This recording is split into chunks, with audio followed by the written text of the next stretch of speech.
Tonight talks about how high is too high for wind turbines and 100 sheep go missing across the Eyre Peninsula. From our 7 Spencer Golf Studios, your nightly news with Casey Treelaw begins now. Good evening. Crystal Brook residents have upped the fight against a controversial wind farm development protesting in Port Pirie today. It comes as the proposed $500 million project could reach new heights with a bid for building the second tallest turbines in the world. An ongoing fight to prevent the construction of a $500 million wind farm on the doorstep of the Flinders Ranges. The State Commission Assessment Panel have held a hearing in Port Pirie today to deliver the public some unanswered questions. I do believe strongly in the process of the SCAP, and I think that they will give us a resounding answer, and remembering that that then has to go to the Minister. Crystal Brook's residents remain of the belief that Neon have not provided proof that they're going to abide by the EPA guidelines. From our point of view, we are still quite sure that there's been some issues in relation to the application itself that we believe is non-compliant.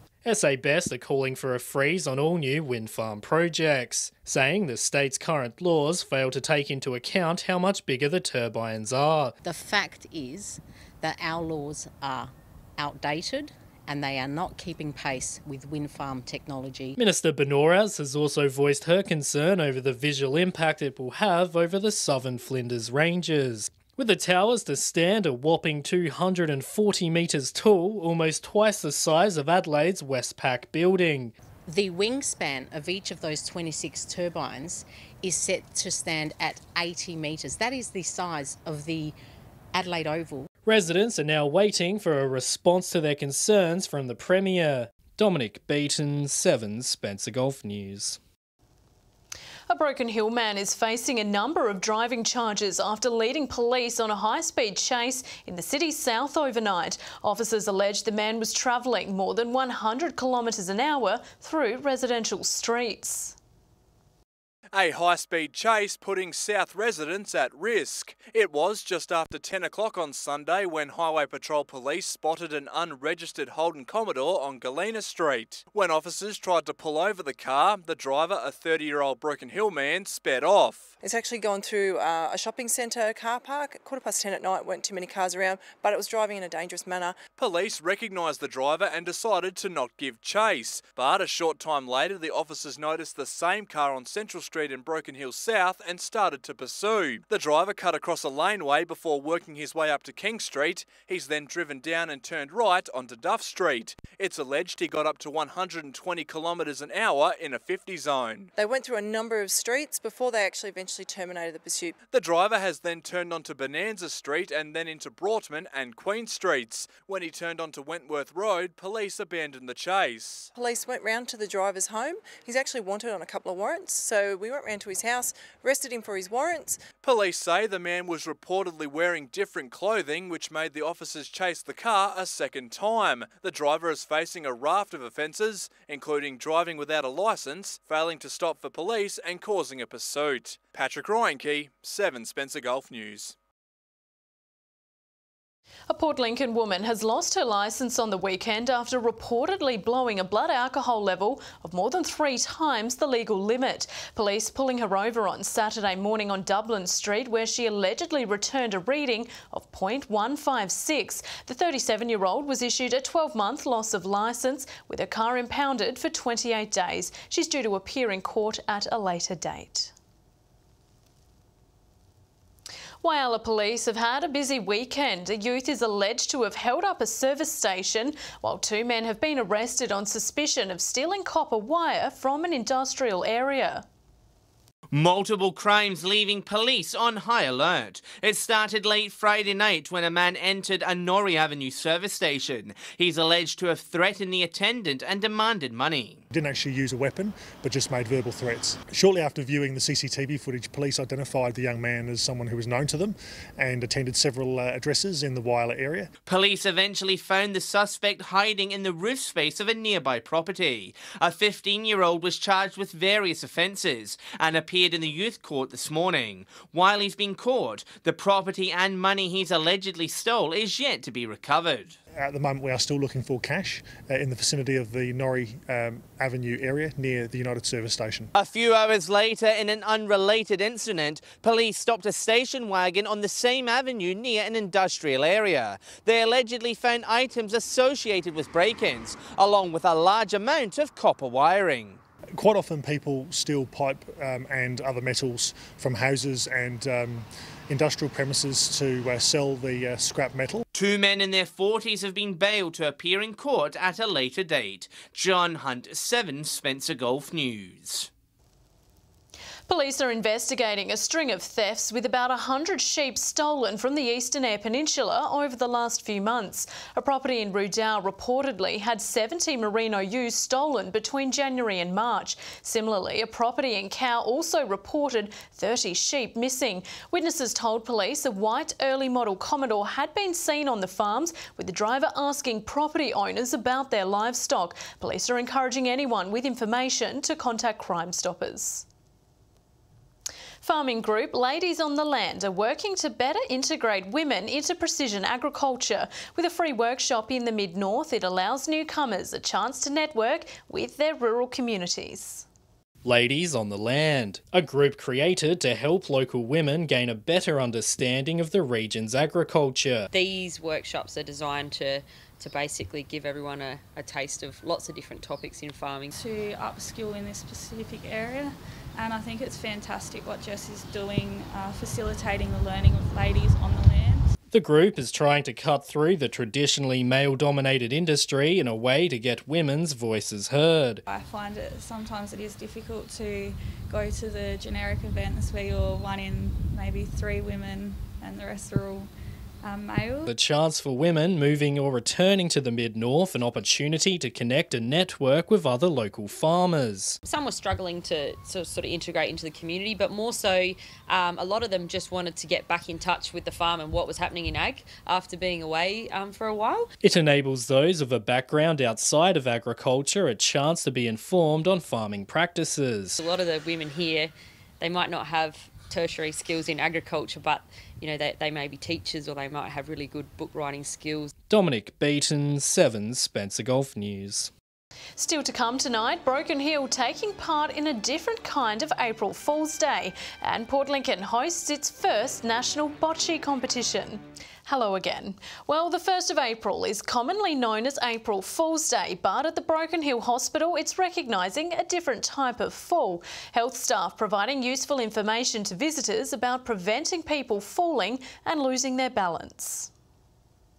At the Broken Hill Hospital, today was April Fool's Day. You don't have to be elderly to have frailty. We do even have children and young adults that do have chronic conditions. While it is an amusing play on words, the event here is serious business. It's part of April Fool's Month. Its purpose is to promote falls prevention for all patients and assist those at risk to stay fall-free in the community. We have some very good programs here at the hospital to help prevent falls. Frailty leads to falls, increases falls. Miss Sutherland was on hand in the hospital foyer today, handing out vital information about the causes of frailty and falls. Signs of frailty include slower walking speed, a loss of strength and the feeling of exhaustion. She says 1 in 3 adults over the age of 65 will experience a fall every year. Especially if they've been very active and then suddenly they've had an illness and then they're not eating well. They're not mobilising and exercising like they used to. Hearing checks were also being conducted this morning. It's one of the main sensors that can contribute to a fall. Miss Sutherland says it's all about preventing falls as much as possible. What we want to do is get them healthy, strengthen up their muscles to mobilise and prevent those falls and then coming back to hospital. Patrick Ryanke, 7 Spencer Gulf News. Local roads will be the big winner in tomorrow night's federal budget. $100 million has been pledged to fix the freight network on the Eyre Peninsula. The roads are critical to the nation, connecting the eastern states with Western Australia. $50 million has also been pledged to fix the road that connects Burra to Peterborough. Whyala's arts community is coming together this April to celebrate the local creative scene. A number of events will take place, culminating with the Unearth Festival over the Easter long weekend. Strokes of creativity come to life in a month-long celebration of Whyala arts. It began Saturday at a local cafe with Sanguinity, which mixed painting and performing.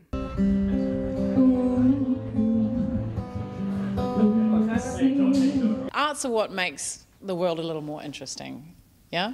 A little more vibrant, a little more colourful, a little more exciting. Whyala residents can experience a variety of genres this month. For those that love paintings, the local art gallery will open its annual autumn exhibition on Friday. Wild Dog Hill will host budding artists on Saturday for a drawing on country event. And to top it off, the Whyala Film Festival will take place on April 12, while the popular Unearth Festival will close out the season over Easter. Unearth isn't just about bringing fringe artists, but it's also about having opportunity for our local artists to be seen. Ms Hughes says Whyala has a passionate arts community that deserves plenty of attention and recognition. People are starting to take it out into the world and let other people see what they're doing, to work together and to make the whole art scene a bit more visible. John Hunt, 7 Spencer Golf News.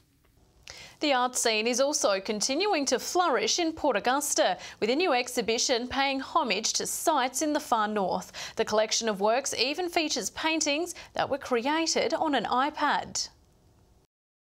They're the images synonymous with the far north, reimagined on 2 very different styles of blank canvas. There was lots of things, from amazing landscapes to historic reasons, pre-European, but also border buildings and artefacts.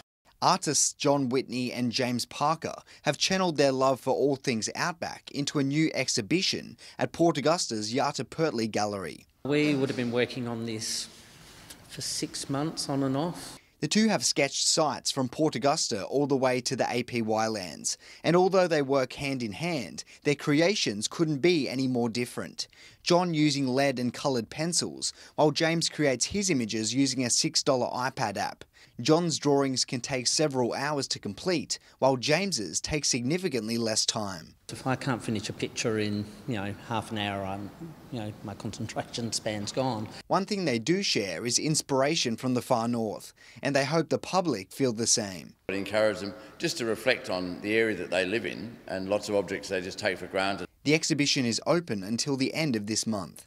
Garth Burley, 7 Spencer Golf News. The National Open Rafa Bocce tournament was held in Port Lincoln yesterday, seeing 10 teams from right across Australia taking part, with organisers left impressed at the emerging local talent. It was all about the skill and precision as teams competed for a national title. An annual event that we have, we've been doing this for the last 12 years and we're promoting this around Australia. 10 teams travelling here from Sydney, Melbourne and Adelaide. Diane Penny recently returning to Australia from competing in Europe. We did okay, we beat Switzerland, we beat France, those nations are quite up there. It's the first time Port Lincoln has hosted the tournament. Bocce Australia travelling here last year to scout out the area. And we were amazed at the enthusiasm of the women here playing regularly every week, so we thought let's introduce them to the different code so that they can advance and represent Australia. It was tough competition though for our Port Lincoln teams, with all 5 outplayed by the visitors. Fan favourites Victoria won the women's finals and Sydney in the men's. The bocce Rafa is expanding around the world. There's about 76 countries playing it, not only in Europe, but in Asia in the last couple of years, it's just exploded. We have another competition in May this year, and I understand it's 17. 17 coming from India that compete. Nathan Regter, 7 Spencer Golf News. Stay with us after the break, a charity football match in Broken Hill, and we'll have all the weather details with Britt. Welcome back.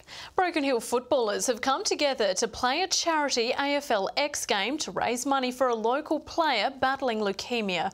4 15-man teams took part in the knockout competition at Memorial Oval on Saturday. For many, it was a chance to blow out the cobwebs and have a fun time in the process. Organisers say over $7,000 was raised, with the event won by MJG Engineering Marvels. Now for a look at the weekend sport action from around the region. Garth Burley is in Port Augusta, and Garth, a winner has been crowned in the local basketball finals. Yes, that's right, Casey. The Wildcats have beaten the Eagles by 9 points to claim the title, but it wasn't without a show of resilience from Eagles. Both teams started well, with Wildcats taking advantage of their chances on the free throw line to edge slightly ahead by 8 points at half-time. The Eagles fought back and looked to steal back the momentum of the match. But a lack of accuracy proved their downfall as the Wildcats stormed home to seal a win, 57-48. In the A Women's, Falcons Black were too strong on the court for Spartans. In Pirrie, Pacers and Tomcats will face each other in this week's grand final after both recording wins. Staying in Pirrie for baseball grand finals, in the minors, Tigers inched home by a point in the last innings, and in the majors, Tigers were again victorious, winning by 3 runs. And finally to Broken Hill tennis. Backhands and topspins are still undefeated after recording victories. Wins also to forehands and serves. So Casey, some teams with plenty to celebrate after grand final wins across the region. Back to you. Thanks, Garth. And time to take a look at what's happening in the weather. Here's Britt. Thank you, Casey, and good evening. It's been mostly sunny over our parts today. Port Augusta with a top of 26 degrees, Whyalla 23, Port Lincoln, Broken Hill and Adelaide all 22, Port Pirrie 25. A high pressure system is centred southwest of Port Lincoln today. Tomorrow it will move east towards the Tasman. On the waters, north to northeasterly winds at up to 20 knots with seas at 1 metre, and sunrise is due just after 7:30 in the morning. Tomorrow, mostly sunny skies expected again. Port Augusta 29, Whyalla 28, Port Lincoln 27, Coffin Bay 26, Woodner 30, Corn 28, Broken Hill 25, Port Pirrie 28, Clare 27, Cleve and Kadina 28, and Adelaide 27. Now looking ahead through the week, Port Lincoln warming up very slightly, fine and partly cloudy days ahead, sunny and 32 on Friday. Cleve warming up into the early 30s, windy later in the week. Woodner nice and sunny up to 34 degrees on Thursday. Sunny days ahead for Whyalla with maximums creeping into the 30s. Port Augusta much the same up to 35 on Friday. Kadina looking mostly sunny as well. Port Pirrie sunny and 30 degrees on Wednesday, up to 33 Thursday and Friday. Clare looking sunny, warming up a little. Broken Hill sunny and 29 on Wednesday, then up into the early 30s Thursday and Friday. And that's it for today's weather. Thanks for that, Britt, and that's the local news this Monday evening. Thanks for joining us. I'll have updates later. Until then, enjoy your evening. Good night.